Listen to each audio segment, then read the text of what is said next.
ഹല്ലേലൂയയുടെ എല്ലാ പ്രേക്ഷകർക്കും ഒരിക്കൽ കൂടെ സ്വാഗതം. ഹല്ലേലൂയ ന്യൂസ് ചാനൽ നിങ്ങൾ ഇതുവരെ സബ്സ്ക്രൈബ് ചെയ്തിട്ടില്ലെങ്കിൽ സബ്സ്ക്രൈബ് ചെയ്യണം. നിങ്ങളുടെ സ്നേഹിതർക്ക് ഈ വീഡിയോകൾ ഷെയർ ചെയ്ത് കൊടുക്കുക. ഒരുപക്ഷെ അവരുടെ ജീവിതത്തെയും ഇത് സ്വാധീനിച്ചേക്കാം. മാത്രവുമല്ല, ഹല്ലേലൂയയുടെ പ്രവർത്തനങ്ങളോടൊപ്പം നിങ്ങൾക്ക് സഞ്ചരിക്കുവാൻ താല്പര്യമുണ്ടെങ്കിൽ ഞങ്ങളുടെ പെയ്ഡ് സബ്സ്ക്രൈബർ ആകുവാൻ നിങ്ങൾക്ക് അവസരമുണ്ട്. ചെറിയൊരു തുക നൽകി ഞങ്ങളുടെ ഫാമിലിയിൽ അംഗമായാൽ അത് ഞങ്ങൾക്കൊരു വലിയ ആശ്വാസവും സന്തോഷവുമാണ്. നമുക്കൊന്നിച്ച് പ്രവർത്തിക്കുവാനുള്ള ഒരു അവസരമാണ്. ഒരിക്കൽ കൂടെ എല്ലാവരെയും ഹല്ലേലൂയ ന്യൂസിലേക്ക് സ്വാഗതം ചെയ്യുന്നു. നമ്മൾ ഡോക്ടർ എ.ബി.പി. മാത്യുവുമായിട്ടുള്ള സംഭാഷണത്തിലാണ്. ഡോക്ടർ എ.ബി.പി. മാത്യു ബീഹാറിൽ കഴിഞ്ഞ 26 വർഷങ്ങളായി മിഷണറിയായി പ്രവർത്തിച്ചുകൊണ്ടിരിക്കുന്നു. തൻ്റെ ആദ്യത്തെ 7 വർഷങ്ങളിൽ അദ്ദേഹത്തിന് 7 ആത്മാക്കളെ മാത്രമാണ് ക്രിസ്തുവിലേക്ക് നയിക്കുവാൻ സാധിച്ചത്. അല്ലെങ്കിൽ അദ്ദേഹത്തോടു കൂടെ അത്രയും പേരെ വന്നുള്ളൂ. എന്നാൽ ഇന്നത് ആയിരക്കണക്കിന് ആളുകളെ രൂപാന്തരപ്പെടുത്തുന്ന വലിയൊരു മൂവ്മെൻ്റായിട്ട് മാറുവാൻ ദൈവം അവസരം കൊടുത്തു. ആ അത്ഭുതകരമായ ചരിത്രമാണ് അദ്ദേഹം പറഞ്ഞത്. തൻ്റെ ഉന്നത വിദ്യാഭ്യാസം അതെല്ലാം വേണ്ടെന്ന് വെച്ച്, അല്ലെങ്കിൽ അതിനെല്ലാം അപ്പുറത്ത് തനിക്ക് ഈ ലോകത്തിൽ നേടാവുന്ന വലിയ നേട്ടങ്ങളെയെല്ലാം വേണ്ടെന്ന് വെച്ചിട്ട് ബീഹാർ പോലെ വളരെ റിമോട്ടായിട്ടുള്ള, നമ്മുടെ ഒരു പൊളിറ്റിക്കൽ ഭാഷയിൽ പറഞ്ഞാൽ ജംഗിൾ രാജ് എന്ന് വിളിക്കപ്പെടുന്ന ഒരു സ്ഥലത്ത്, ഒരു സൗകര്യങ്ങളുമില്ലാത്ത സ്ഥാനത്ത് പോയി പ്രവർത്തിച്ച് കഠിനമായ പ്രതിസന്ധികളെ അതിജീവിച്ച് മുന്നോട്ട് പോയ, ഇപ്പോഴും അവിടെ തുടരുന്ന അനുഗ്രഹീതനായ ദൈവദാസനെ ഒരിക്കൽ കൂടെ ഹല്ലേലൂയ പ്രേക്ഷകർക്ക് വേണ്ടി ഞാൻ സ്വാഗതം ചെയ്യുന്നു. സാറേ, നമ്മുടെ 2ാം എപ്പിസോഡിലേക്ക് പ്രവേശിക്കുകയാണ്. Thank you. ഞാനിപ്പോൾ പറഞ്ഞപ്പോൾ ജംഗിൾ രാജ് എന്ന് പറഞ്ഞു. ബീഹാറിന്റെ ഒരു കാലഘട്ടത്തിലെ അവസ്ഥ അങ്ങനെയായിരുന്നു. ഇപ്പോഴും അത് ഒരു പ്രചരണ മാർഗമാക്കി മാറ്റിയാണ് ഇപ്രാവശ്യം നിതീഷ് കുമാറും BJP ഒക്കെ വിജയം വരിച്ചതെന്ന് ഞാൻ ഇങ്ങനെ കേട്ടു. ഏതായാലും നിതീഷ് കുമാർ വീണ്ടും ഭരണത്തിലേക്ക് വന്നിരിക്കുക. ഈ നിതീഷ് കുമാറിന്റെ ഭരണത്തെ കുറിച്ച് സാറിന്റെ ഒരു അഭിപ്രായം, ആസ് എ മിഷണറി, ഒരു ക്രിസ്ത്യൻ ലീഡർ, ക്രൈസ്തവ സഭയുടെ അവിടുത്തെ പ്രവർത്തനങ്ങളിൽ, അല്ലെങ്കിൽ അവിടെയും ഈ ഉത്തരേന്ത്യയിൽ സ്വാഭാവികമായിട്ട് ഇപ്പോൾ ഉണ്ടായിരിക്കുന്ന ഈ ഒരു സുവിശേഷ വിരോധികളുടെ ഒത്തിരി എതിർപ്പുകൾ അത്ര ശക്തമല്ലെങ്കിൽ, UP-യിലെ അത്ര ശക്തമല്ലെങ്കിലും ബീഹാറിലും ഉണ്ട്. അപ്പൊ നിങ്ങൾ എന്തൊക്കെയാണ് അവിടെ നേരിട്ട പ്രശ്നങ്ങൾ? അത് പറയുമ്പം ഈ നിതീഷ് കുമാറിനെ കുറിച്ച് പറഞ്ഞേച്ച് അതിലേക്കൊന്ന് വന്നാൽ, നിതീഷ് കുമാറിന്റെയും ആ ഗവൺമെന്റിന്റെയും ഒക്കെ സപ്പോർട്ട് നമുക്കുണ്ടോ? അവർ നമ്മളെ ഹെൽപ്പ് ചെയ്യുന്നുണ്ടോ? നമുക്ക് എതിരാണോ? എന്താണ് അവിടുത്തെ സിറ്റുവേഷൻ? അതെ, നമ്മൾ ചെല്ലുന്ന സമയത്ത് ഇതായിരുന്നു റോഡ്. 15 കിലോമീറ്റർ പെർ അവറെ നമുക്ക് പോകാൻ യാത്ര ചെയ്യാൻ പറ്റുന്നുള്ളായിരുന്നു. ഞങ്ങളെയൊക്കെ പിടിച്ചു നിർത്തി പണം നിർബന്ധിച്ച് ചോദിക്കുകയും, നമുക്ക് നെപ്പോളിയൻ സാറുമായിട്ടിരിക്കുക യാത്ര ചെയ്യുമ്പോൾ ഒരാൾ വടിയുണ്ട്, ജേക്കബിന്റെ ഫാദർ. അതെ, നല്ല വിശുദ്ധനായ ഒരു മനുഷ്യൻ. ഞാൻ എൻ്റെ ജീവിതത്തിൽ കണ്ടിട്ടുള്ള വിശുദ്ധരായ മനുഷ്യരിൽ എന്നെനിക്ക് ഉറപ്പുള്ള അപൂർവം ആളുകളിൽ ഒരാളായിരുന്നു നെപ്പോളിയൻ സാർ. സാർ ഇത് പറയുമ്പോൾ ഞാനൊരു കാര്യം പറയുന്നത്, വിശുദ്ധരായ മനുഷ്യരുടെ കാൽപാദങ്ങൾ ചവിട്ടുന്ന സ്ഥലങ്ങളിൽ എന്നോട് ചോദിച്ചു കൊള്ളുക, ഞാൻ നിങ്ങൾക്ക് ജാതികളെ അവകാശമായും ഭൂമിയുടെ അറ്റങ്ങളെ കൈവശമായും തരും. സങ്കീർത്തനം 2:8.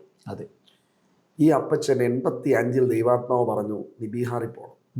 അദ്ദേഹം ഡയറിയിൽ എഴുതിയിട്ടു. അത് അപ്പച്ചനെ കാണിച്ചിട്ടുണ്ട്. പക്ഷെ എവിടെ പോകണം അറിയത്തില്ല. അപ്പം നമ്മുടെ കൂടെ അപ്പോൾ ഒരു സാറ്, P.T. തോമസ് സാറ്, കോട്ടയത്തെ സാറിൻ്റെ KT ജോസഫ് സാറിനെ അറിയും. നമ്മുടെ അവിടെയുമായിട്ട് തുടക്കം തൊട്ടേ ഡോക്ടർ KT. അതെ, ഡോക്ടർ KT ജോസഫ് സാർ. അപ്പോൾ അദ്ദേഹത്തോട് ഇങ്ങനെ കോണ്ടാക്ട് ചെയ്യും. അപ്പോൾ അദ്ദേഹം നമ്മൾ പറഞ്ഞ് അപ്പച്ചൻ വരിക. അപ്പോൾ അപ്പച്ചൻ കുറേ തെറ്റുള്ള ഒരു ഹിന്ദി ട്രാക്റ്റൊക്കെ അടിച്ച് ഏത് കുടിലും താമസിക്കാൻ ഇവിടുന്ന് തയ്യാറായിട്ട് മഗ്ഗോ ഒക്കെ ആയിട്ട് വന്നിരിക്കുക. ഞങ്ങളിങ്ങനെ യാത്ര ചെയ്യുകയാണ്. പൂർണിയയിലൊക്കെ പോയി. ഞങ്ങളൊരിക്കൽ പൂർണിയയിൽ പോയി. അപ്പച്ചനൊരു ഹൈസ്കൂൾ ടീച്ചർ, മോൻ അമേരിക്കൻ എംബസിയിലെ സീനിയർ പൊളിറ്റിക്കൽ അഡ്വൈസർ. അതെ. പക്ഷെ അദ്ദേഹത്തോട് ദൈവം പറഞ്ഞു, അതനുസരിക്കാൻ ദൈവം തയ്യാറായി. ആ പ്രായത്തിലും ഏതാണ്ട് 70 വയസ്സ് തൊട്ട് അദ്ദേഹം വരികയാണ്. ഓരോ തവണ അദ്ദേഹം തിരിച്ചു വരുമ്പോൾ കേൾക്കുമ്പോൾ ഇങ്ങനെ കുളിര് കോരുന്നു. കാരണം എനിക്ക് ആ സാർ, നെപ്പോളിയൻ സാറിനെ അറിയാം. അതുകൊണ്ട്, കാരണം ആ 70-ാമത്തെ വയസ്സിൽ നമ്മളിത് കേൾക്കുന്ന പ്രേക്ഷകരോട്, വിശ്വാസികളായിട്ടുള്ളവരോട് ഞാൻ പറയട്ടെ, നമ്മുടെ ജീവിതത്തിൻ്റെ പ്രായം കഴിഞ്ഞുപോയി, എനിക്കിനി ഒന്നും ചെയ്യുവാനില്ല, എന്നെ കൊണ്ടൊന്നും സാധിക്കത്തില്ല, എൻ്റെ ആയുസ് തീരാറായി എന്നൊക്കെ ചിന്തിക്കുന്ന നിങ്ങൾ പലരും കാണും. അതുപോലെ തന്നെ നിങ്ങൾ വലിയ സമ്പാദ്യങ്ങളൊക്കെ ഉണ്ടായി സുരക്ഷിതമായി ജീവിക്കുന്നു, അതിൻ്റെ കൂട്ടത്തിൽ കർത്താവിൻ്റെ വേലയ്ക്ക് കൊടുക്കുന്നവരും ഒക്കെ ആയിരിക്കും. പക്ഷേ അതിനപ്പുറത്ത് നിങ്ങൾക്ക് പോകുവാൻ ഒരുപക്ഷെ കാലിന് ആരോഗ്യമില്ലായിരിക്കാം, നടുവേദന ഉണ്ടായിരിക്കാം, പല ബുദ്ധിമുട്ടുകളും ഉണ്ടായിരിക്കാം. പക്ഷേ കർത്താവ് പറഞ്ഞാൽ ഒരു മിഷൻ ഫീൽഡിലേക്കൊന്ന് പോകാൻ ഒരു അവസരം ലഭിച്ചാൽ നിങ്ങൾ അതിനുവേണ്ടി ഒന്ന് പ്രാർത്ഥിക്കാമോ? നെപ്പോളിയൻ സാർ നമ്മുടെ മുൻപിൽ ഒരു വെല്ലുവിളിയായിട്ട് നിൽക്കുക അല്ലേ സാറേ? സാറേ, ഞങ്ങൾ ലോകത്തിലെ ഏറ്റവും മോശം റോഡുകളിലൂടെ യാത്ര ചെയ്യും. നമുക്കിപ്പോൾ ഒരു വാഹനമില്ല. മീൻസ് ഇന്നത്തെ സാഹചര്യത്തിൽ നിന്ന് ഒരു നല്ല റോഡെന്ന് പറയുന്നിടത്ത് പോകാനുള്ളൊരു വാഹനമില്ല നമുക്ക്. ഞങ്ങൾ ഒന്നാമത്തെ യാത്രയിൽ പൂർണിയയിലോട്ട് പോയി. ഞങ്ങൾ നദിയൊക്കെ, പാലമൊന്നുമില്ല, പോയി അവിടെ ചെന്നപ്പോൾ ആരോ എന്തോ ഇത് ചെയ്തു, ന്യൂസിലിട്ടു, ഞങ്ങളെ പിടിക്കാൻ വേണ്ടി വരിക. അവിടെ വന്ന് ഞങ്ങളോട് ചോദിച്ചൊരു ചോദ്യമുണ്ട്, ജഹാ ഹം നഹി ആത്തെ വഹാ പർ തും ലോഗ് കൈസ ആ ഗയ എന്ന് പറഞ്ഞാൽ പോലീസുകാർ ചോദിക്കുകയാണ്, ഞങ്ങൾക്ക് പോലും വരാൻ പറ്റാത്തത് നിങ്ങളെങ്ങനെ എത്തിയത്?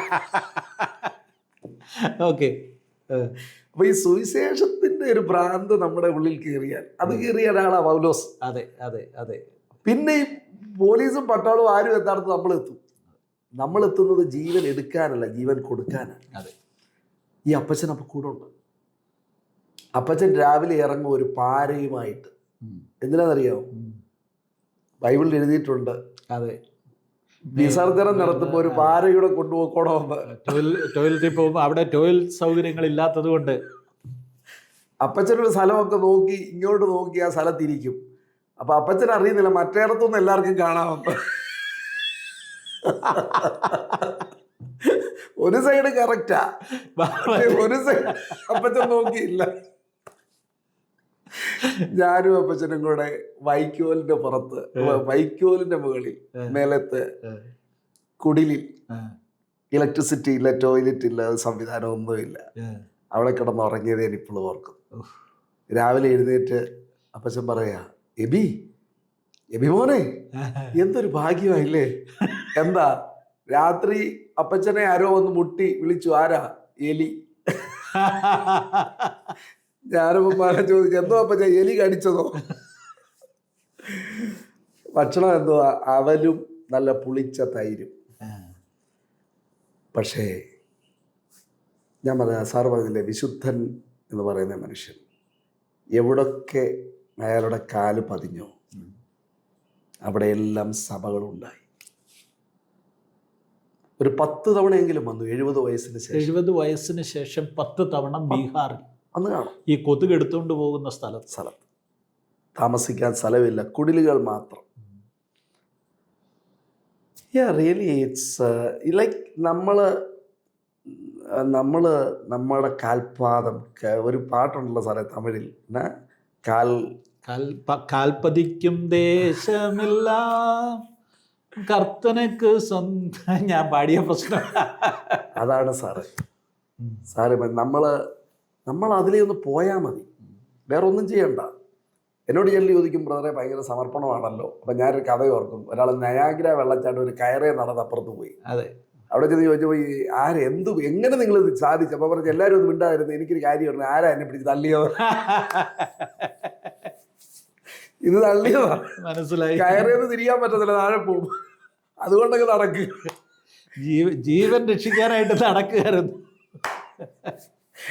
ബാബു ചെറിയാൻ മാസ്റ്റർ പറയും, ഞങ്ങൾ എൻ്റെ കൂട്ടുപ്രവർത്തകരെ അയക്കുന്നത് ബീഹാറിനെ നന്നാക്കാനല്ല, ഞങ്ങളൊന്ന് നന്നാക്കാൻ വേണ്ടി എന്ന് പറഞ്ഞാൽ നമ്മൾ ഈ കയറേക്ക് നടക്കുന്നത് ഇവരെ രക്ഷിക്കാനല്ല, നമ്മൾ രക്ഷപ്പെടാൻ വേണ്ടി. അയ്യോ, അത് മറ്റുള്ളവർക്ക് മനസ്സിലാകത്തില്ല, അതാ പ്രശ്നം. അതെ. ഈ അപ്പച്ചൻ പ്രാർത്ഥിച്ചു. അങ്ങോട്ട് വന്നാൽ 3-4 മണിക്കൂർ അങ്ങ്, ചിലപ്പോൾ നമ്മൾ ഭക്ഷണത്തിന് പ്രാർത്ഥിക്കാനാ പറയുന്നത്. അപ്പച്ചൻ ഈ ഭക്ഷണത്തിന് മുമ്പിൽ ഇരുന്ന് 2 മണിക്കൂർ അങ്ങ് പ്രസംഗിച്ച് കളയും. ഓഡിയൻസ് പലരും മാറും വരും, അതൊന്നും വിഷയമല്ല.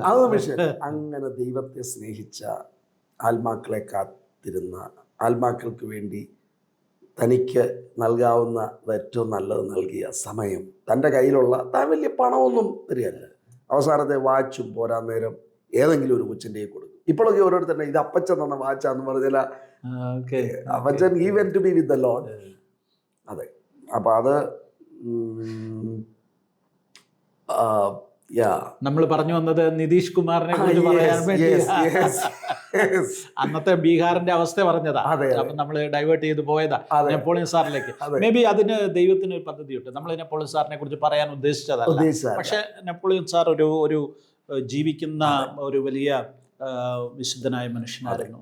എൻ്റെ ദാസനായ കോരേഷ്. അപ്പോൾ ഈ രാജാക്കന്മാരെയൊക്കെ വാഴിക്കുന്നതും ദാനിയേൽ പറഞ്ഞു നിന്റെ രാജ്യം വലുതാണ്, പക്ഷെ ദൈവം അനുവദിക്കുന്നവരെ നീ ഇവിടെ ഉള്ളൂ. അത്രേ ഉള്ളൂ. സത്യത്തിൽ നിതീഷ് കുമാർ വന്നതും ദൈവത്തിൻ്റെ പ്രവൃത്തിയാണ്. കാരണം all roads leads to Rome. റോമയിൽ നിന്നും എല്ലായിടത്തേക്കും വഴികളുണ്ടായി. എന്തിനാ? പൗലോസ് റോമിൽ ഇരുന്ന് എഴുതിയ ലേഖനങ്ങൾ ലോകം മുഴുവൻ വ്യാപിക്കാൻ എന്ന് പറഞ്ഞ പോലെ സാറേ നിതീഷ് കുമാർ വന്നു. What ever B the reason, of course he is not a corrupt leader. അതെല്ലാവരും സമ്മതിക്കുന്നതാണ്. അത് വേറൊരു ലീഡറുള്ള പ്രശാന്ത്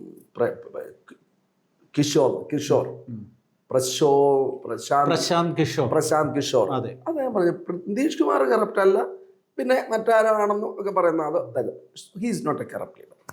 അതൊരു വിഷനറിയാണ്. ചർച്ച് മനസ്സിലാക്കേണ്ട ഒരു കാര്യം ഇതൊക്കെ. Is a visionary. സാറേ അന്ന് ഞങ്ങൾ 15 കിലോമീറ്റർ സ്പീഡിൽ പോയ റോഡിലൂടെ ഇന്ന് വേണമെങ്കിൽ 150 കിലോമീറ്റർ സ്പീഡിലും പോകാവുന്ന റോഡുകളാണ്. അന്ന് ഞങ്ങൾ മോത്തിയാരിയിൽ നമ്മുടെ ബൈബിൾ സ്കൂളിലേക്ക് പോകാൻ എടുക്കുന്നത് 8-10 മണിക്കൂറുകൾ. ഇന്ന് 2 മണിക്കൂറിൽ വരെ എത്താം. റോഡുകളുടെ സ്ഥിതി മാറി, ഇലക്ട്രിസിറ്റി മാറി, അടിസ്ഥാന വികസനം ഉണ്ടായി. എൻ്റയർ ബീഹാറിൽ ഇത് എൻ്റയർ ബീഹാറിൽ നടന്നു. Roads, electricity, law and order to a certain extent. ഇനി മനുഷ്യരുടെ മനസ്സ് മാറണം. അതെ, അതിന് ദൈവം ഉപയോഗിച്ച ഒരു വ്യക്തിയാണ് നിതീഷ് കുമാർ. ഞാനും പ്രീതി കൂടെ നടക്കും. അതിലേ പോയി ഇങ്ങനെ ഞങ്ങൾ നടക്കാൻ വേണ്ടി പോകും. എൻ്റെ മനസ്സിലെ ഒരു സൈലൻ്റ് പ്രെയർ, ഇദ്ദേഹത്തോട് സുവിശേഷം പറയണം. നമുക്ക് എനിക്കറിയാം CM-നെ, അത് കോമൺ മാനാണ്. പക്ഷെ എനിക്കൊരു ദിവസം ഇതുപോലെ ഡിസംബറിൽ ഒരു കോള് കിട്ടുകയാണ് CM ഓഫീസിൽ നിന്നാണ്. നിങ്ങൾ CM-നെ കാണാൻ ആഗ്രഹിക്കുന്നു. ഞാൻ പറഞ്ഞു കാണണം സാറേ. ഞങ്ങൾ ഓടി അവിടെ ചെന്നു. നമ്മൾ ലക്ഷങ്ങളോട് പ്രസംഗിക്കുന്ന നിതീഷ് കുമാർ സാർ ഇരുന്നു. ഞങ്ങൾ പ്രസംഗിച്ചു. റിയലി? നമ്മൾ ആളുകളോട് പറഞ്ഞു നമ്മൾ ഫോട്ടോ എടുക്കത്തില്ല, സെൽഫി എടുക്കത്തില്ല, നമ്മൾ ഒറ്റ പർപ്പസിനാണ്. ഉൻകാ നാം യേശു രഖനാ ക്യോങ്കി വോ അപ്നെ ലോഗോं को पाप से उद्धार करेगा. അവൻ്റെ പേര് യേശു എന്ന് വിളിക്കണം. അവൻ യേശു എന്ന പേരിടണം. കാരണം അവൻ ജനത്തെ പാപങ്ങളിൽ നിന്ന് രക്ഷിക്കുന്നത്. ആ സന്ദേശം പറയാനാണ് നമ്മൾ പോകുന്നതെന്ന് പറഞ്ഞു പോയി. സാറേ അവിടെ ഇരുന്നു. അപ്പോൾ അതിനു മുമ്പ് ഒരു ഇലക്ഷൻ വരുമ്പോൾ ഒരു വല്ലാത്തൊരു സിറ്റുവേഷനായിരുന്നു. അപ്പോൾ എന്നോട് ദൈവാത്മാ പറഞ്ഞു നീ പോയി പ്രാർത്ഥിക്കാൻ പറഞ്ഞു. കാരണം സുവിശേഷത്തിൻ്റെ വാതിലുകൾ അടയുന്നത് പോലൊക്കെയുള്ള സിറ്റുവേഷൻ ഇങ്ങനെ വന്നു. ഞാൻ 9 ദിവസം കൊണ്ട് ഉപവസിച്ച് പ്രാർത്ഥിച്ചു. 5 ദിവസമായി ഇലക്ഷൻ. 5 ദിവസവും പ്രാർത്ഥിച്ചു. പിന്നെ ഒരു 4 ദിവസം എല്ലാം കൂടെ 9 days. ഇത് കഴിഞ്ഞപ്പോഴാണ് ഈ വിളി വരുന്നത്. ചെന്നു പറഞ്ഞു സാറേ, ഞങ്ങൾ പറഞ്ഞു സാർ ഈ കസേരയിലെത്തിയല്ലോ, ഞങ്ങളുടെ 9 ദിവസത്തെ ഉപവാസ പ്രാർത്ഥനയാണത് കാരണമെന്ന് പറഞ്ഞു. അപ്പം നിതീഷ് കുമാർ സാർ ഒരു കാര്യം പറഞ്ഞു, എക്സാക്റ്റ് അവർക്ക് ഓർമ്മയില്ല എന്ന് പറഞ്ഞ് ഏതാണ്ട് ഇങ്ങനെ. ഞാനും ഓർക്കുകയായിരുന്നു ഇത്തവണ ഞാൻ വന്നതൊരു സർപ്രൈസ് ആണല്ലോ. കാരണം ആ ഇലക്ഷനിൽ രാവിലെ 10:30 ആകുമ്പോൾ ഒരു പാർട്ടി ജയിച്ച് പടക്കം പൊട്ടിച്ച് ലഡു വിതരണം ചെയ്യുക. ഈ കഴിഞ്ഞ പ്രാവശ്യത്തെ അല്ല, 2015. അതെ. പക്ഷേ ഞാനിപ്പോൾ പ്രാർത്ഥന കർത്താവേ നീ പറഞ്ഞിട്ട് ഞാൻ 9 ദിവസം ചോദിച്ചു ഒരു വോട്ട് ഇടണം എന്ന് പ്രാർത്ഥിച്ചു. വോട്ട് ഇടുന്ന ദിവസമാണ് 4:30 ആയപ്പോൾ എല്ലാം മാറി മറിഞ്ഞ് അദ്ദേഹം ചീഫ് മിനിസ്റ്ററാണ്. സാറേ 3 തവണ അദ്ദേഹത്തോട് പോയി കൃത്യമായി സുവിശേഷം പറയാൻ ദൈവാവസരം. 3-ാം തവണ പോകുമ്പോൾ അവിടെ അദ്ദേഹം ലോണിലിരിക്കുക, ക്യാബിനറ്റ് മിനിസ്റ്റേഴ്സൊക്കെയാണ്. ഞങ്ങൾ പറഞ്ഞു സാറേ കറണ്ട് ഇല്ല, ഞങ്ങൾ ഇവിടുന്ന് വെയിറ്റ് ചെയ്യാനാണ്. അതായത് ഒരു 15 മിനിറ്റെങ്കിലും സമയമെടുത്ത് അവിടെ കറണ്ട് കൊണ്ടുവരിപ്പിച്ചു. ഞങ്ങളുടെ മ്യൂസിക് ഇൻസ്ട്രുമെൻറ്റ്സ് എല്ലാം സെറ്റ് ചെയ്യിപ്പിച്ചു. ഞങ്ങൾ ഭോജ്പൂരിൽ സുനുമോരെ ഭായ് ബത്തിയാ ഹമാ ഈശുജി ജഗത് മേ ഐലൻ കരേലൻ ധാർ ഇത് ഭോജ്പൂരിയ, ഈ ഒരു പാട്ടൊക്കെ പാടി കൃത്യമായ സുവിശേഷം പറഞ്ഞ് വരാൻ പുള്ളി അതിൽ അറ്റൻഡ് ചെയ്തു. ക്യാബിനറ്റ് മിനിസ്റ്റേഴ്സിനെ ഒക്കെ അറ്റൻഡ് ചെയ്യിപ്പിച്ചു. അതെ. എനിവേ, ദൈവത്തിൻ്റെ കൃപയാൽ നമുക്ക് ഏറ്റവും നല്ല ഒരു ദൈവീക സാഹചര്യം. ഒരിക്കലും അദ്ദേഹം സുവിശേഷത്തെ എതിർക്കുന്ന ഒരു കാര്യവും ചെയ്തില്ല. Is A neutral person. അങ്ങനെയുള്ള ഒരാളാണ്. ബീഹാറിൽ വലിയൊരു വികസനം, ഇൻഫ്രാസ്ട്രക്ചർ, അതെ, അത് അങ്ങനെ സംഭവിച്ചു. അടുത്ത നമ്മുടെ ചോദ്യം, പിന്നെ സുവിശേഷത്തിന് വലിയ എതിർപ്പ് ഉത്തരേന്ത്യയിൽ, ഉത്തരഭാരതത്തിൽ മുഴുവൻ സുവിശേഷത്തിനെതിരെ വലിയ വ്യാപകമായ നിലയിലുള്ള എതിർപ്പുകൾ ഉണ്ടാകും. പ്രത്യേകിച്ച് BJP ഭരിക്കുന്ന 12 സംസ്ഥാനങ്ങൾ പിന്നെ ആന്റി കൺവേർഷൻ ബില്ല് പാസ്സാക്കിയിരിക്കുന്നു. വലതും വലിയ ഭീകരമായ നിയമങ്ങൾ, കൊലപാതകത്തിന് പോലും കൊടുക്കാത്ത ശിക്ഷയൊക്കെയാണ് എന്ത് ചെയ്തിരിക്കുന്നത്. ഒരാൾ സുവിശേഷം പറഞ്ഞാൽ ഉണ്ടാകുന്ന ശിക്ഷ. അങ്ങനെയൊക്കെ വരുന്ന ഒരു സാഹചര്യമാണ്. ഇന്ത്യയിലെ പല സ്റ്റേറ്റുകളിലും ക്രൂരമായി പീഡിപ്പിക്കപ്പെടുന്നു ക്രൈസ്തവർ. നിരവധി പേര് ജയിലിൽ കിടക്കുന്നു. ഈ സാഹചര്യങ്ങളെല്ലാം ഉണ്ട്. ബീഹാറും ഇതിനോടെല്ലാം ചേർന്ന് നിൽക്കുന്ന ഒരു ഭാഗം. കാരണം അതേ മൈൻഡ് സെറ്റ് ഉള്ള, അല്ലെങ്കിൽ അതേ ഭാഷ സംസാരിക്കുന്ന, അതേ രീതിയിൽ ബിഹേവ് ചെയ്യേണ്ട ഒരു സംസ്ഥാനമാണ്. എന്താണ് ബീഹാറിൽ നടക്കുന്നത്? ബീഹാറിൽ അങ്ങനെയുള്ള എതിർപ്പുകൾ ഉണ്ടോ? നിങ്ങൾക്ക് അത് നേരിടേണ്ടി വരുന്നു?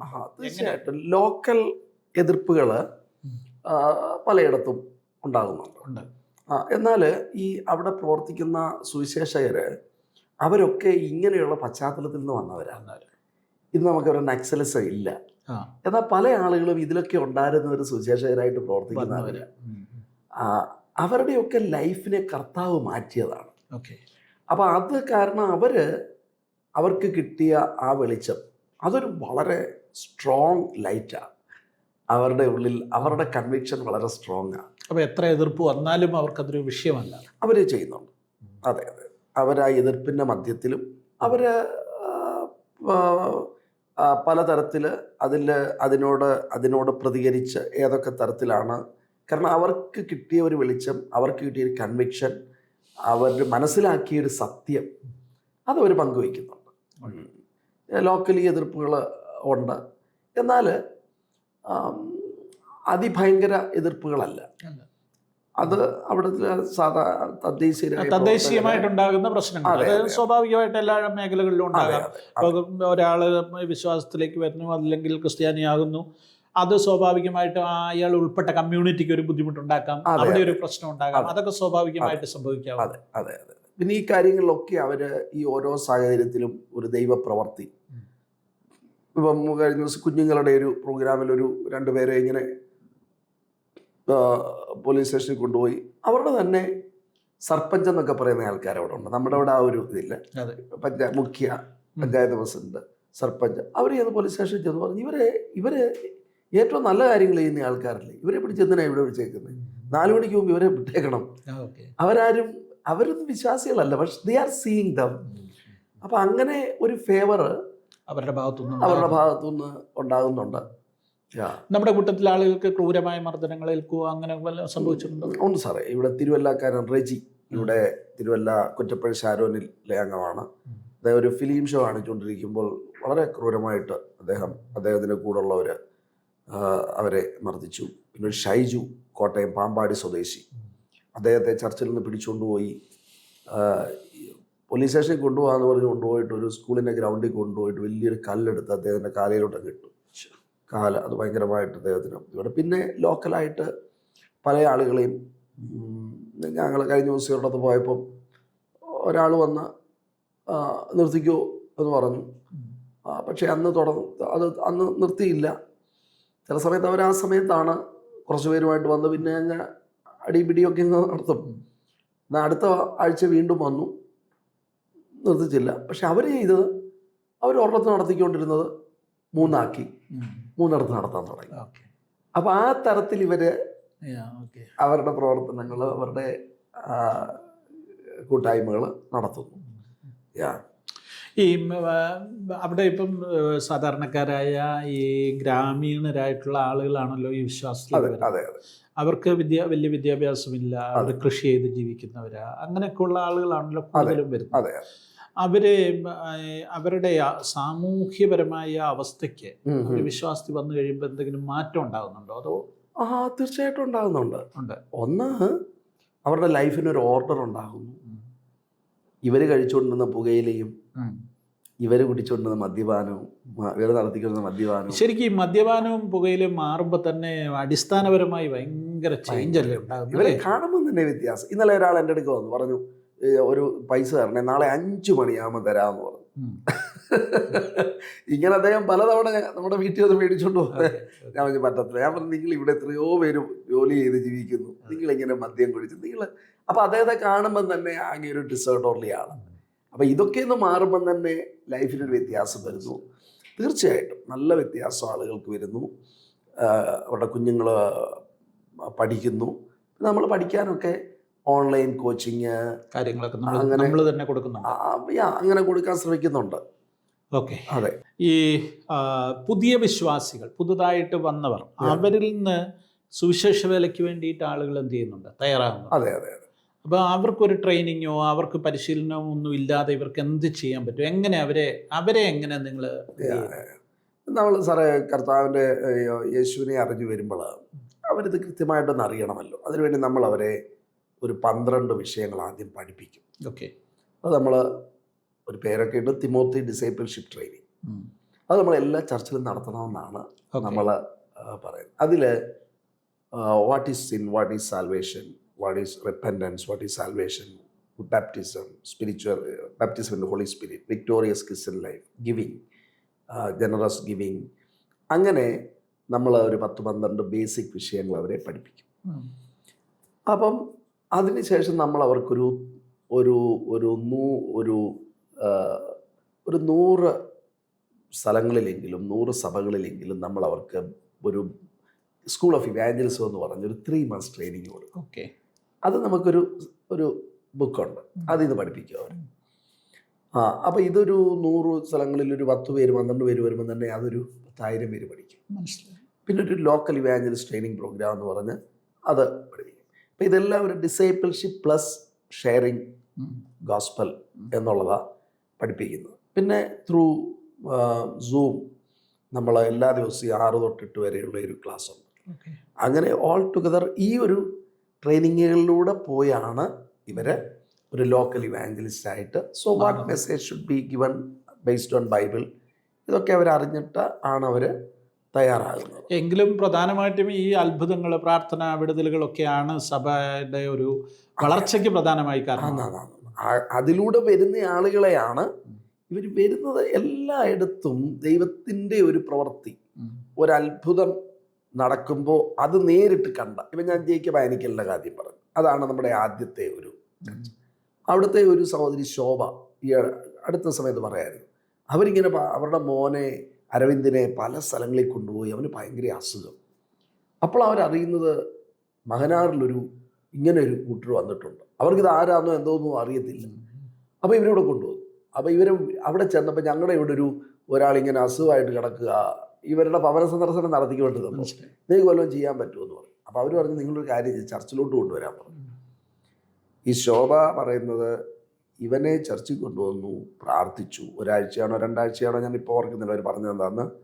ഏതായാലും ഈ രോഗിക്ക് കർത്താവ് പൂർണ്ണ വിടുതൽ കൊടുത്തു. ഒരു ചെറിയ രോഗമല്ല, ഹി വാസ് സഫറിങ്. അവന് പൂർണ്ണ വിടുതൽ കൊടുത്തു. ഇന്ന് അവൻ ഡൽഹിയിൽ കർത്താവിൻ്റെ വേല ചെയ്യുക. അവൻ്റെ പെങ്ങള് ശോഭ. ഇവരാരും യേശുവുമായിട്ട് യാതൊരു ബന്ധവും ഇല്ല. ഇന്ന് ശോഭ സുവിശേഷകയാണ്. ശോഭയുടെ മക്കൾ സുവിശേഷകരാണ്. ശോഭയുടെ ഇവൻ്റെ പെങ്ങള് മീര പട്നയിൽ റെയിൽവേ സ്റ്റേഷൻ തൊട്ട് ചേർന്ന് ചർച്ച നടത്തുക. മീര പാസ്റ്റർ. നമുക്ക് ദഹിക്കത്തില്ല. അപ്പൊ ഞാൻ പറയും, ഓക്കെ മീരയാകത്തില്ല, ഒരു മാത്യു വരട്ടെ, മീര മാറും. അല്ല, ഈ അടിസ്ഥാനപരമായി ആധുനിക കാലത്തെ സഭാ വളർച്ചയുടെ ഒരു പാഠപുസ്തകം എന്ന് പറയാവുന്ന യോങ്കിച്ചോയുടെ സഭ. അവിടെ സഭ വളർന്നതിൻ്റെ അടിസ്ഥാനപരമായ കാരണം ഈ സ്ത്രീകളെ ലീഡർഷിപ്പിലേക്ക് കൊണ്ടുവന്നു. ലീഡർഷിപ്പ് എന്ന് പറയുന്നത് സെല്ലുകളുടെ ചുമതലയിലേക്ക് കൊണ്ടുവന്നു. എക്സാക്ട്. ആ സെല്ലുകളിൽ വചനം പറയേണ്ടതും പ്രസംഗിക്കേണ്ടതും ഒക്കെ ഈ സ്ത്രീകളാണ്. അതെ. അപ്പോൾ സ്വാഭാവികമായിട്ടും അവർക്കുണ്ടായ ഒരു മാറ്റം, അതെ, അതാണ് ആ സഭയുടെ വളർച്ചയ്ക്ക് അടിസ്ഥാനപരമായ ഒരു കാരണമായി മാറിയത്. അതെ.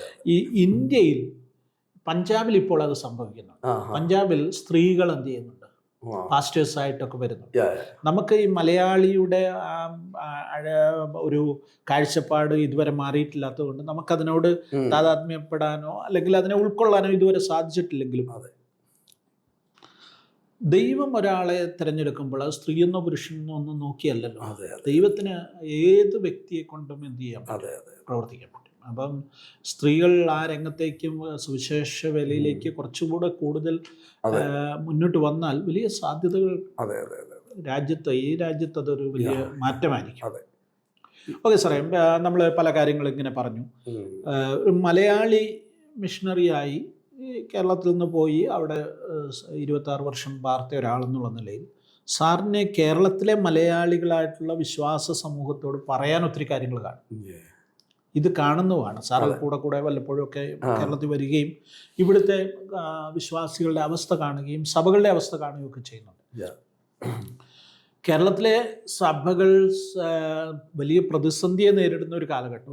നമുക്ക് യങ്സ്റ്റേഴ്സ് വളരെ കുറഞ്ഞിരിക്കുന്നു. അതിന് പല കാരണങ്ങളുണ്ട്. നമ്മുടെ ജനന നിരക്കുകൾ വളരെ കുറഞ്ഞിരിക്കുന്നത്. 2+2 കഴിഞ്ഞ് കുട്ടികളാരും നമ്മുടെ വീടുകളിലില്ല. അവർ പഠിക്കാനായിട്ട് ഒന്നെങ്കിൽ ഇന്ത്യയുടെ ഏതെങ്കിലും മെട്രോ സിറ്റികളിലേക്ക് പോകുന്നു, അല്ലെങ്കിൽ വിദേശത്തേക്ക് പോകുന്നു. ഇങ്ങനെ കൊഴിഞ്ഞുപോക്ക് വല്ലാതെ ഉണ്ടാകുന്നു. കുറേ പ്രായമായവരുടെ മാത്രം ഒരു കൂട്ടമായി സഭകൾ മാറുന്ന ഒരു കാലം. അത് എപ്പിസ്കോപ്പൽ സഭകൾ തൊട്ട് പെന്തക്കോസ്ത് സഭകൾ വരെ ഒരേ സിനാരിയോയിലൂടെ കടന്നു പോകുക. അപ്പൊ സാറ് എന്ത് പറയുന്നു കേരളത്തിലെ സഭകളോട് സാറിന് പറയാനുള്ള ഒരു മിഷണറി എന്നുള്ള നിലയിൽ, ഇതെല്ലാം കാണുന്ന ഒരാൾ എന്നുള്ള നിലയിൽ എന്ത് ഉപദേശം കൊടുക്കാനുണ്ട്, എന്താണ് പറയാനുള്ളത്, അത് വിശദമായിട്ട് പറയാനുള്ള ഒരു അവസ്ഥയാണ്. ചർച്ചിൻ്റെ ഏറ്റവും പ്രധാനപ്പെട്ട 2 ഉത്തരവാദിത്തങ്ങളെന്ന് പറയുന്നത്, ഒന്ന് വർഷിപ്പിംഗ് ഗോഡ്, 2 വിറ്റ്നസിങ് ഗോഡ്. ഇതിൽ 2 പ്രധാനപ്പെട്ട ഏതാണെന്ന് ചോദിച്ചാൽ വർഷിപ്പാണ്. കാരണം വിറ്റ്നസിങ് ഭൂമിയിലേ ഉള്ളൂ, അതെ, സ്വർഗത്തിലില്ല. പക്ഷെ വർഷിപ്പ് സ്വർഗത്തിലുമുണ്ട്. അതെ. So worship is the first thing, but equally important is witnessing. കാരണം മത്തായി 22:37 വാക്യം മുതൽ ദൈവത്തെ പൂർണ്ണ ഹൃദയത്തോടെ സ്നേഹിക്കുക, ദാറ്റ് ഈസ് വർഷിപ്പ്. 2 അയൽക്കാരനെ പോലെ അതിനെ, ദാറ്റ് ഈസ് വിറ്റ്നസ്. 2 ഒരുപോലെയാണെന്ന് ദൈവവചനത്തിൽ എഴുതിയിരിക്കുന്നു. അപ്പം നമ്മൾ ആരാധനയ്ക്ക് കൊടുക്കുന്ന അതേ പ്രാധാന്യം നമ്മൾ സുവിശേഷീകരണത്തിന് നൽകണം. അത് നൽകിയില്ലെങ്കിൽ സഭ നെഗറ്റീവ് ഗ്രോത്തിലേക്ക് പോകും. അതെ, അതൊരു ഭയങ്കര ട്രാജഡിയാണ്. അത് ഓരോ സഭാവിശ്വാസികളും സഭാ നേതൃത്വവും മനസ്സിലാക്കണം. ഞാൻ ഒരിക്കൽ യൂറോപ്പിൽ പോയി, ലോക പെന്തക്കോസ്ത് കോൺഫറൻസിൽ സമയം സംസാരിക്കുക. ചില ചർച്ചുകൾ കാണാൻ പോയി. 1000 പേർക്ക് ഇരിക്കാവുന്ന മനോഹരമായ 4 ചർച്ചുകൾ ഓരോ ഗ്രാമത്തിലും. ഞാൻ ഇവിടെ എത്ര പേര് വരുന്നുണ്ട്? 60 വയസ്സിന് മേലിലുള്ള 40 പേര് വരുന്നുണ്ട്. 1000 പേര് ഇരുന്നിടത്ത് എന്ത് സംഭവിച്ചു? പല പള്ളികളും ബാറുകളും മറ്റേ ഡാൻസ് ബാറുകളും സ്പോട്ടുകളും ഒക്കെ ആയിട്ട് മാറി. യൂറോപ്പിന്റെ വലിയ തകർച്ചയാണ്. എൻ്റെ കൂട്ടുകാരൻ പറഞ്ഞു, ഇന്ന് പുൾപിറ്റിൽ ഇരുന്ന് കുടിക്കണമെങ്കിൽ കുടിക്കാം, ഒരു സ്പെഷ്യൽ ചാർജ് കൊടുത്താൽ മതി. അതെ.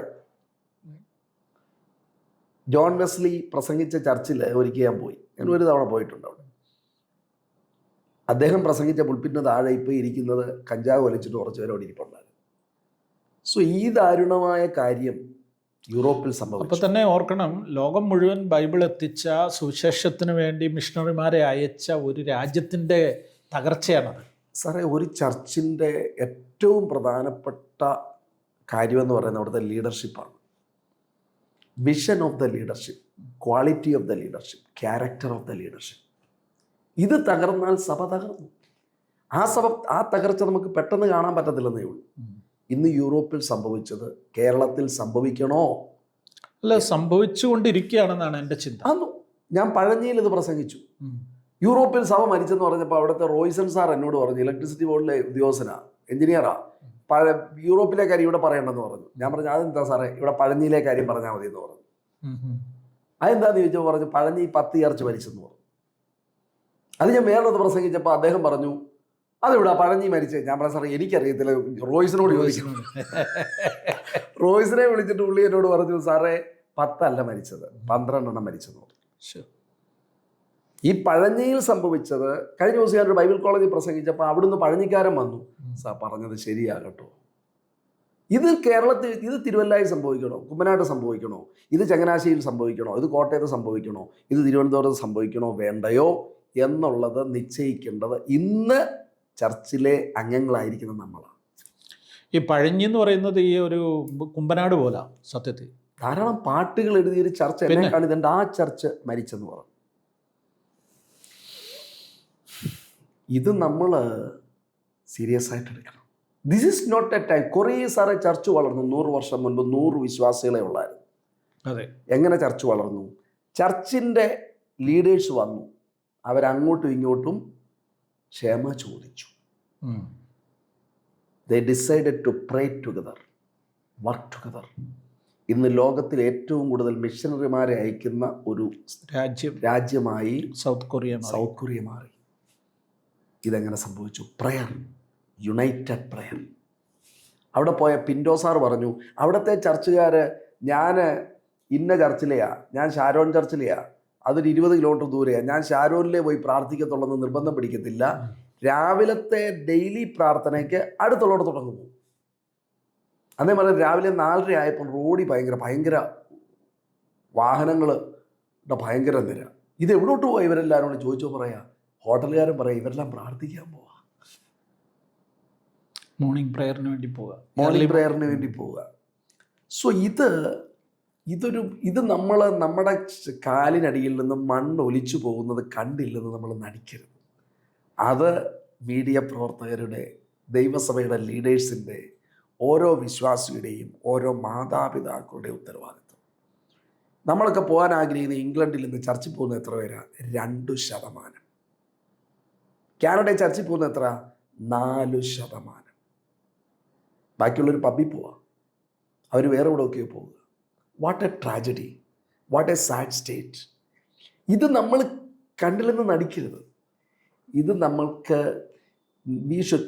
ശശി തരൂർ സാർ അവരുടെ പറഞ്ഞത് ഞാൻ വായിച്ചു. Kerala has the longest Christian history in the world outside of Palestine. Palestine കഴിഞ്ഞാൽ ലോകത്തിലെ ഏറ്റവും പുരാതന ക്രിസ്തീയ പാരമ്പര്യമുള്ള കേരളത്തിനാണെങ്കിൽ നമുക്കതുപോലെ ഉത്തരവാദിത്വം ദൈവം തന്നിട്ടുണ്ട്. അപ്പം നമ്മൾ വർഷിപ്പിന് കൊടുക്കുന്ന പ്രാധാന്യം. ഒരമ്മച്ചി എന്നോട് പറഞ്ഞു, ഞങ്ങൾക്കൊരു നല്ല ദൈവദാസം വന്നു. ഞാൻ പറഞ്ഞു എത്ര അത് പുതിയ കൂട്ടായ്മ തുടങ്ങി? അല്ല, ഞങ്ങളുടെ കാർ പാർക്കിങ്ങിൻ്റെ തറ മാറ്റി മൊസൈക്ക് ഇട്ടു. ഞാൻ ചോദിക്കും ഇതാണോ ഞാനൊരു പാസ്റ്ററാണ്, ഇതാണോ എൻ്റെ ഉത്തരവാദിത്വം? അപ്പോസ്തലന്മാർ പറഞ്ഞു, ഞങ്ങളോ പ്രാർത്ഥനയിലും വചന ശുശ്രൂഷയിലും ഉറ്റിരിക്കും. കൺവെൻഷന് മീൻ മേടിക്കാനും സിമെൻറ്റ് മേടിക്കാനും കോൺട്രാക്ടറുമായിട്ട് ഡീൽ ചെയ്യാനും പോകുന്നത് പാസ്റ്റർ അല്ല. പാസ്റ്റർ ഉപവസിക്കുക, പ്രാർത്ഥിക്കുക, വിറ്റ്നസിങ്ങിന് ആളെ അയക്കുക, പോകുക അവരോടുകൂടെ. ഇതാണ് ദൈവദാസൻ. ബാക്കി എല്ലാത്തിനും മാറി നിൽക്കണം. സാറേ എന്നോട് മദറിനിലോ പറഞ്ഞു, മോനെ ATM ചില പൈസ എടുത്തുകൊണ്ട് വരാൻ. എനിക്കങ്ങ് നാണക്കേടായി. ഞാൻ പറഞ്ഞു, മമ്മി എനിക്ക് അറിയത്തില്ല, ATM പൈസ അടയ്ക്കാൻ അറിയാതിരിക്കുന്നത് വലിയ കാര്യമൊന്നുമല്ലോ, അതൊക്കെ ശരിക്കും നാണക്കേടാ. പക്ഷെ കഴിഞ്ഞൊരു 25 വർഷം ദൈവകൃപയെ ഞാൻ ഈ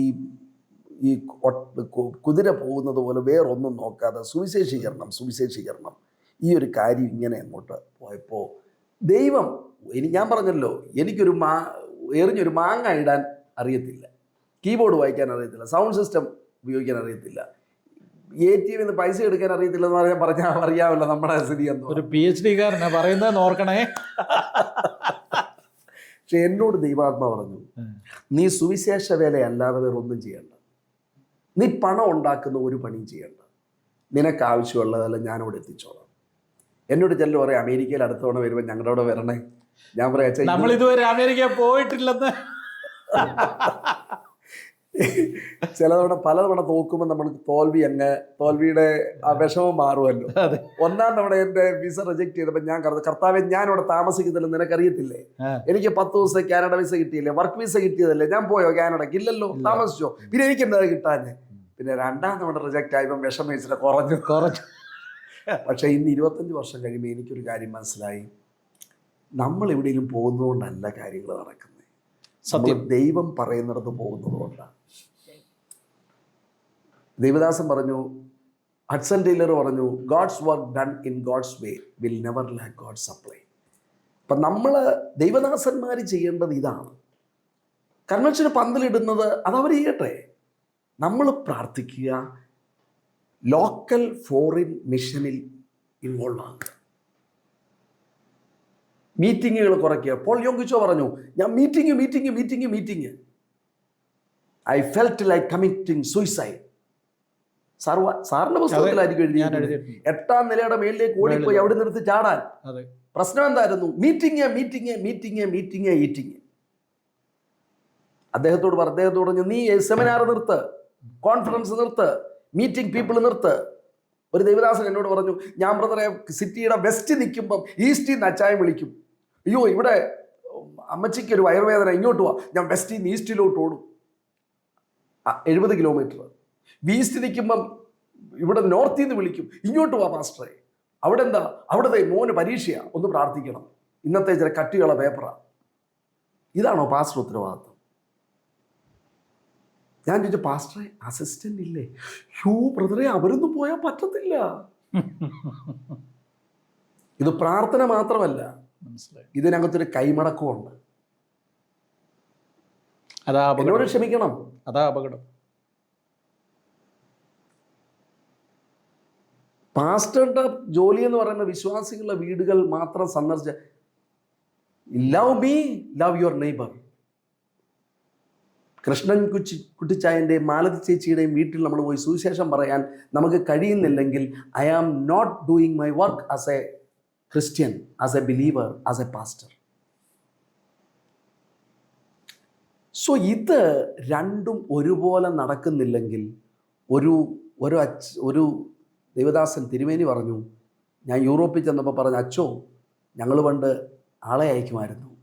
അപ്പം ഞങ്ങൾ ചിന്തിച്ച്, എന്തിനാ അങ്ങോട്ട് ആളെ അയക്കുന്നത്? ഇവിടെ അങ്ങ് നാടൻ ഭാഷയിൽ പറഞ്ഞാൽ നമുക്കിവിടെ പുട്ട് കഴിക്കാം, നമ്മുടെ കാശത്തിന് അങ്ങോട്ട് അയക്കുന്നത്. നമ്മളോർക്കും നമ്മൾ മിടുക്കന്മാരായെന്ന മിഷന് കാശ് കൊടുത്തില്ലെങ്കിൽ. സഭ ഇല്ലാതായിക്കൊണ്ടിരിക്കുന്നുള്ളത് മനസ്സിലാക്കണമെങ്കിൽ ദർശനം. ഇപ്പം ഇദ്ദേഹം അവിടെ ചെന്നു, ഫ്യൂ ഇയേഴ്സ് ബാക്ക്, സാറിന് അറിയായിരിക്കും ആ കഥ. അദ്ദേഹം പറഞ്ഞു, ഞാനവിടെ ചെന്നപ്പോൾ അവർ പറയാ, സാറേ ഞങ്ങൾ മിഷനറിമാരെ അയക്കുന്നത് നിർത്തിയപ്പോൾ ഞങ്ങളുടെ സഭയിലെ ആള് ഇല്ലാതെയായി. പണ്ട് ഞങ്ങൾ അയച്ചിരുന്നതാ. ഞങ്ങൾ മിഷന് പണം അയക്കുന്നത് നിർത്തിയപ്പോൾ ഞങ്ങൾക്ക് ടാക്സ് കൊടുക്കാൻ പോലും പൈസ ഇല്ലാതായി. ഞങ്ങളുടെ സഭ നിന്നു. യൂറോപ്പിലെ സഭ പറയാ. അദ്ദേഹം മിഷനെ പറ്റി പ്രസംഗിച്ച ഒരു ഇത് ഞാൻ കണ്ടൊരു തിരുമേനി. സോ ദൈവസഭ, we must give equal importance. Sunday ആരാധനയ്ക്ക് ആരും വരാതിരിക്കല്ലേ എന്ന് നമ്മൾ പറയുന്നത് പോലെ പറയണം. ഔട്ട്റീച്ച് ഉണ്ടെങ്കിൽ ആരും വരാതിരിക്കരുതേ. ഈ വർഷം മിഷൻ ട്രിപ്പിന് ആരും വരാതിരിക്കരുതേ ഇത് പറയണം. നമ്മുടെ പ്രധാനപ്പെട്ട കൺവെൻഷനുകളിൽ മിഷൻ ബൂത്ത് ഉണ്ടാകണം. ഡേവിഡ് ലിവിങ്സ്റ്റൺ പ്രസംഗിച്ചു കേംബ്രിഡ്ജ് പോലുള്ള യൂണിവേഴ്സിറ്റികളിൽ. സാറേ ഞാൻ വായിച്ചു, 19,500 യൗവനക്കാരെ മിഷന് പോകാൻ തയ്യാറായി. ജിമ്മെലിയറ്റും കൂട്ടരും ഒക്കെ സുവിശേഷീകരണത്തിന് പോയത് എങ്ങനെയാ? Seniors challenged dum. 80,000 പേരെ വരെ സഹായിക്കാൻ തയ്യാറായി. ഇതായിരിക്കണം സഭയുടെ. സാറേ കൺവെൻഷൻ എന്ന് പറയുന്നത് അകത്ത് നടത്തുന്ന മീറ്റിംഗ് പുറത്ത് നടത്തി അതേ മെസ്സേജ് കൊടുക്കുന്നതല്ല. കൺവെൻഷൻ എന്ന് പറയുന്നത് കെസ്വിക് കൺവെൻഷൻ 100 കണക്കിന് യൗവനക്കാരെ തയ്യാറാക്കി. പക്ഷേ ഇന്നലെ എന്നോട് ജോബി പാസ്റ്റർ പറഞ്ഞു കഴിഞ്ഞ ദിവസം, ഇന്ന് കെസ്വിക് കൺവെൻഷൻ ആളില്ല, അവിടെ പോകാൻ യൗവനക്കാരില്ല, അതിൻ്റെ സ്ട്രെങ്ത് എല്ലാം കുറഞ്ഞു. So sad. പല സംഘടനകളും വളർന്നുകൊണ്ടിരിക്കുന്നു, രാഷ്ട്രീയ പാർട്ടികൾ വളർന്നുകൊണ്ടിരിക്കുന്നു. എന്ത് സംഭവിക്കുന്നു നമ്മുടെ സഭകൾക്ക്? സാറേ എൻ്റെ ചിന്ത, ലീഡർഷിപ്പിൻ്റെ ക്വാളിറ്റി, ലീഡർഷിപ്പിൻ്റെ ക്യാരക്ടർ, ലീഡർഷിപ്പിൻ്റെ ദർശനം. സാറേ ഒരു ലീഡറിന് മാത്രമുള്ള യൂണിക് ക്വാളിറ്റിയാണ് ദർശനം, ഇല്ലേ? ഒരു സാധാരണക്കാരൻ്റെ ദർശനം തന്നെ. ഒരു മൃഗത്തിൻ്റെ ദർശനമുണ്ട്. അതിന് ഭക്ഷണം കിട്ടണം, കിടക്കണം, ഉറങ്ങണം, എഴുന്നേൽക്കണം, ഭക്ഷണം കഴിക്കണം. പക്ഷെ ലീഡറാണ് ദർശനം. ദർശനം എന്ന് പറഞ്ഞാൽ സാധാരണക്കാരൻ കാണാത്തത് കാണുകയാണ്,